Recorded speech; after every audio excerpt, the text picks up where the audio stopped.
Hello and welcome everyone to VV study. आज हम marketing management की थर्ड यूनिट का first topic that was product को continue करने वाले हैं। अभी तक हमने बेसिक टाइप्स ऑफ प्रोडक्ट्स देखे हैं। अगर आपने वाली वीडियो नहीं देखी है तो please go and watch that video first. So continuing that products types, so basically हम प्रोडक्ट को जब हम अपने लग्जरियस से या फिर हम अपने बेसिक नेसेसिटी से कंपेयर करते हैं तो उस बेसिस पे हम प्रोडक्ट को तीन कैटेगरीज में डिवाइड कर सकते हैं। और तीन कैटेगरीज हैं needs, wants and desires.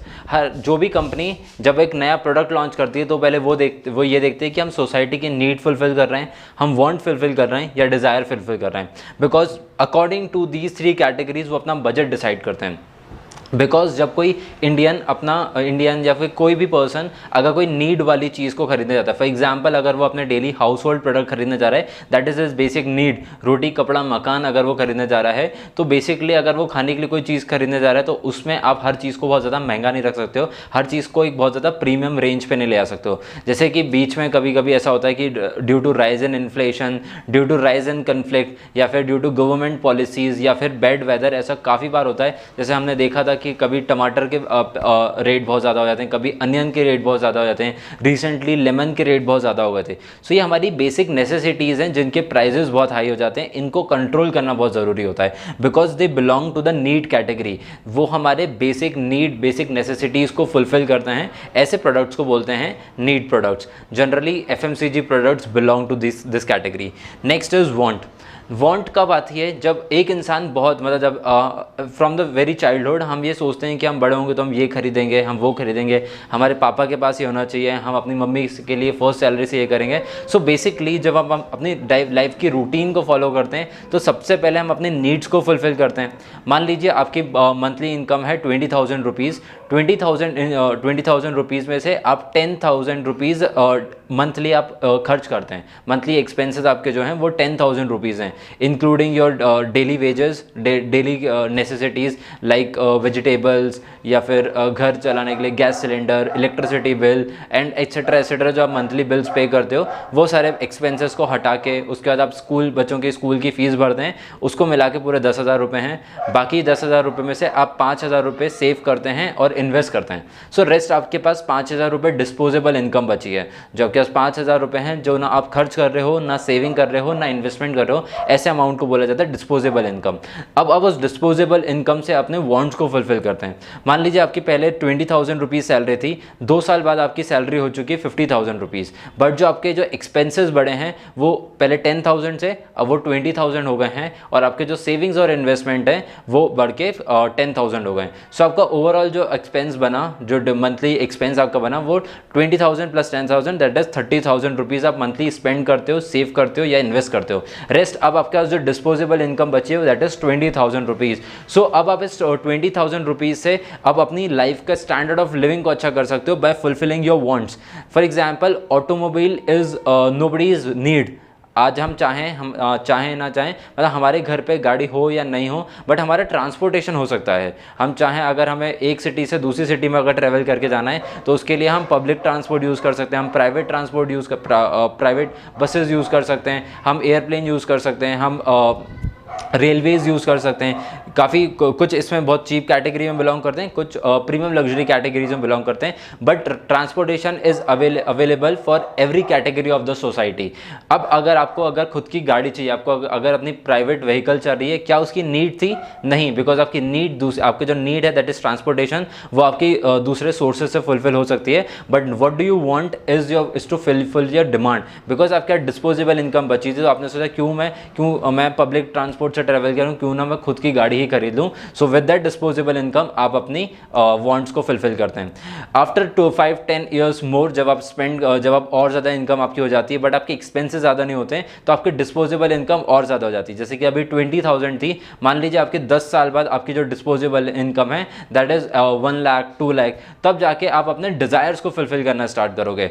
Desires basically वो होते हैं जिसके लिए आपकी ना नीड थी ना वांट थी, बट जब आप अपनी वांट्स को बहुत ज़्यादा कर देते हैं, हैं जब आपके लिए उस चीज़ की जो प्राइस परसेप्शन है और ब्रांड वैल्यू जो है वो बहुत ज़्यादा बढ़ जाती है, तो उसको हम बोलते हैं desire.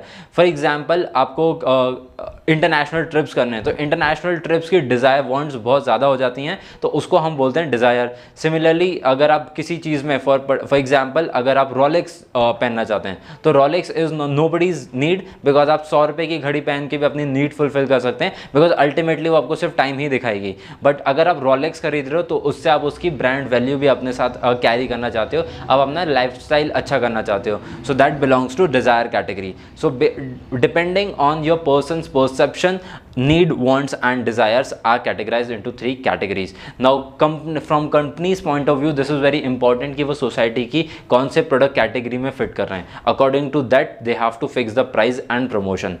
Next coming on to the level of product, Philip Kotler said that there are 5 levels of product। जब आप मार्केटिंग करने जाओगे किसी प्रोडक्ट की, तो आपको ये समझना पड़ेगा कि आपका प्रोडक्ट कौन से स्टेज पे बिलोंग कर रहा है, क्या वो कोर बेनिफिट दे रहा है या फिर वो पोटेंशियल प्रोडक्ट है आपके कंज्यूमर के लिए। So basically what is core benefit? Let's take an example of smartphones या फिर जनरल मोबाइल फ़ोन्स। आप अगर कोई मोबाइल फ़ोन खरीद के लेके आते हो तो आपका एकदम उससे कोर बेनिफिट आपको क्या मिलता है? सबसे बेसिक चीज़ जिसके लिए टेलीफोन्स बने थे, दैट इज़ कम्युनिकेशन। आप कम्युनिकेट करना चाहते थे एक पर्सन से एक पर्सन, दूसरे अपने रिलेटिव फ्रेंड्स जो कि फार ऑफ प्लेसेस पे रहते हैं उनसे कम्युनिकेट करना चाहते हैं, तो ये आपका 1000 रुपये वाला फ़ोन भी आपके लिए फुलफिल कर सकता है और 1 लाख वाला फ़ोन भी आपके लिए फुलफिल कर सकता है। सो बेसिक कोर बेनिफिट क्या है एक फ़ोन का? टेलीफोन लगाना। अब अगर हम रीसेंट फ़ोन्स देखें तो उसमें फ़ोटोग्राफी भी आ गई है, कुछ बेसिक फीचर्स भी इनबिल्ट हो गए हैं अगर आप स्मार्टफोन की बात करें, बट उसका still the core benefit is the communication. Next coming on to the generic benefit. Generic benefits वो होते हैं जो कि आप एक आपका कोर बेनिफिट था that was telephone, that was communicating, but अगर आप उससे थोड़े और लेवल आगे बढ़ते हो तो कुछ जेनरिक बेनिफिट्स मिलते हैं दैट डिपेंड्स ऑन कि आप कौन सा फ़ोन ले रहे हो। फॉर एग्जाम्पल अगर आप स्मार्टफोन खरीद रहे हो तो smartphones are not only meant for telephoning, वो सिर्फ आपको कम्युनिकेट करने में हेल्प नहीं करेंगे, वो आपको और भी फीचर्स प्रोवाइड करेंगे। जैसे कि आप अगर कैलकुलेटर यूज़ करना चाहोगे तो आप कैलकुलेटर भी फ़ोन में यूज़ कर सकते हो। अगर आप मैप्स को यूज़ करना चाहोगे तो वो भी एक स्मार्टफोन में फीचर है। अगर आप इंटरनेट को एक्सेस करना चाहोगे so that is also available in smartphones. तो ये स्मार्टफोन के कुछ जेनरिक बेनिफिट्स होते हैं। Next coming on to expected product. Expected product वो होता है जो कंज्यूमर के एंड से होता है, वो कंपनी कभी भी एक्सपेक्ट नहीं करती है, वो कंज्यूमर एक्सपेक्ट करता है from the company. For example if I am buying let's say there are 2 products, one is Apple's and another one is Oppo's product. Oppo's phone belong to the category for the cheap products and not so expensive product, जो कि जिनका price range है 10,000 to 15,000। But अगर आप Apple का phone खरीदने जा रहे हो तो उसका प्राइस रेंज है 50 लाख to 1 लाख। ये आपके पास 2 कैटेगरीज हैं फुलफिल करने के लिए। अब आपने मान लीजिए आपका बजट कम था, तो बजट कम होने की वजह से आपने ओप्पो का फ़ोन खरीद लिया, और आपका एक फ्रेंड था जिसका ज़्यादा बजट नहीं था, उसने एप्पल का फ़ोन खरीद लिया। थोड़े टाइम बाद 1 साल बाद आप देखोगे तो 1 साल बाद हो सकता है कि ओप्पो वाला अपने फ़ोन से बहुत खुश रहे और एप्पल वाला शायद उतना सेटिस्फाइड नहीं हो अपने प्रोडक्ट से, बिकॉज वहाँ आ जाती है एक्सपेक्टेड प्रोडक्ट्स की आपने उस प्रोडक्ट से क्या एक्सपेक्टेशंस की थी। जब आप एक बजट फ़ोन लेने गए थे तो आपने उस पर्टिकुलर प्रोडक्ट से बहुत ज़्यादा एक्सपेक्टेशंस नहीं रखी थी। आपने ये सोचा था कि हाँ उसमें बेसिक फीचर्स होंगे, उसमें कोर बेनिफिट्स होंगे, उसमें जेनरिक बेनिफिट्स होंगे, बट जेनरिक बेनिफिट्स के साथ साथ क्योंकि वो 10 से 15,000 की रेंज में आ रहा है तो वो मेरे को मतलब ऑब्वियसली उसका प्राइस तो कम है ही, बट साथ साथ मेरे को उसके साथ सर्विसेज भी मिल जाएंगी। मेरे को बहुत हो सकता है कि मेरे को बहुत अच्छा कैमरा नहीं मिले, 108 मेगापिक्सल का कैमरा नहीं मिले, या फिर मैं अगर कंपेयर करूँ एप्पल के कैमरे को और ओप्पो कैमरे को तो ऑब्वियसली वो एप्पल का कैमरा अच्छा होगा, बट स्टिल द एक्सपेक्टेशन, आपकी पर्टिकुलर एक्सपेक्टेशन की ओप्पो वाले ने क्या एक्सपेक्ट किया था, अगर उसने कम एक्सपेक्ट किया था तो ऑब्वियसली वो बहुत ज़्यादा खुश होगा, बट एप्पल वाला अगर पहले से ही बहुत ज़्यादा एक्सपेक्टेशंस लेके गया होगा और अगर उसकी एक्सपेक्टेशंस फुलफिल नहीं हुई तो शायद उसको उस चीज़ से बुरा लगे। जैसे जनरली मान लीजिए एप्पल के फ़ोन में जनरली 1 या 2 साल बाद बैटरी की बहुत ज़्यादा प्रॉब्लम आई थी, क्योंकि उसकी बैटरी लाइफ बहुत जल्दी ड्रेन करने लगती है। सो उस वजह से हो सकता है कि उसको सेटिस्फैक्शन ना मिले कि मैंने 50,000 रुपये खर्च किए, मैंने 1 लाख रुपये खर्च किए और मेरी बैटरी 1 या 2 साल में ही ख़राब होने लगी। हो सकता है कि ओप्पो वाले की बैटरी अभी भी सही चल रही हो, तब उसको एक्सपेक्टेड वैल्यू जो थी वो शायद नहीं मिलेगी, तो उसको बुरा लगेगा उस वजह से। Next is augmented product. Augmented product जब आप इन्हीं प्रोडक्ट को और ज़्यादा क्लासी बनाना चाहते हो। फॉर एग्जाम्पल एप्पल ने जो फ़ोन निकाला है, अगर हम एप्पल के iOS को कंपेयर करें हम एंड्रॉयड फ़ोन्स के साथ, तो एप्पल ने आपको कुछ अलग दिया है ऑब्वियसली जो सॉफ्टवेयर्स जो एंड्रॉयड पे चल रहे हैं वो एकदम अलग सॉफ्टवेयर्स हैं, और जो iOS software that is a totally different buildup, that is totally a different software, जहाँ पे आपकी जो परसीव्ड वैल्यू होती है फ्रॉम एंड्रॉयड टू iOS बहुत ज़्यादा शिफ्ट हो जाती है। सो वो एप्पल का ऑगमेंटेड प्रोडक्ट है, because it is not similar, because it obviously it provides core benefit, generic product, expectations that depends on particular consumer, but क्योंकि वो अलग कुछ दे रहा है that comes under the category of augmented product. Last is the potential product. Potential product basically वो होता है जो मान लीजिए 10 साल पहले से अगर हम कंपेयर करें, 10 साल पहले के स्मार्टफोन्स और आज के स्मार्टफोन्स, क्या आपने ऐसा अज्यूम किया था उस टाइम पे कि हमें वैसे प्रोडक्ट मिल सकते हैं? एज अ कंज्यूमर शायद हमने वो एज्यूम नहीं किया होगा कि हम 5 साल बाद 10 साल बाद ऐसा स्मार्टफोन चला रहे होंगे जिसमें ये पर्टिकुलर फीचर्स होंगे। बट हो सकता है कि इंडस्ट्रियलिस्ट को या फिर बिजनेस